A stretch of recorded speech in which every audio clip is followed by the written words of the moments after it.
त्या composition scheme नावाची जी concept आहे, ती नेमकी काय आहे? कंपोझिशन स्कीममध्ये कसं असतं, की वेळेला तुमचा टर्न जो आहे, तो क्रॉस झालेला आहे.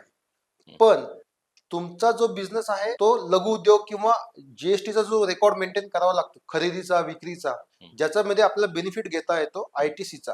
जो आय-टी-सीचा बेनिफिट घेऊ इच्छित नाहीये किंवा त्याला त्या गोष्टीमध्ये कॉम्प्लिकेशन्स जाणवत आहेत व्यवसायामध्ये, किंवा मी ह्या गोष्टी रेकॉर्डवरती घेऊ शकत नाही किंवा मला त्या गोष्टी पॉसिबल नाहीयेत. तर त्या केसमध्ये उदाहरणार्थ मी सांगेल, एक किराणा मालाचं दुकान आहे.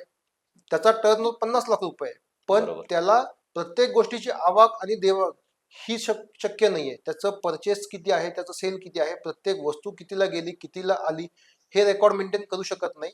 मग त्याला त्या रेकॉर्ड पासून वाचवण्यासाठी एक कंपोझिशन स्कीम आणण्यात आली.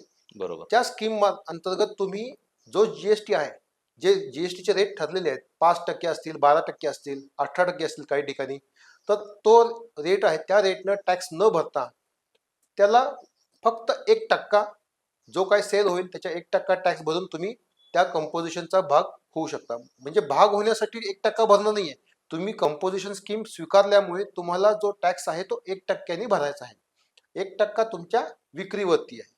आणि तुम्हाला स्कीम जर तुम्हाला घ्यायची असेल, कंपोजिशन स्कीम मध्ये तुम्हाला जर एंटर करायचं असेल, तर तुम्हाला रजिस्ट्रेशन करताना ती स्कीम सिलेक्ट करावी लागते.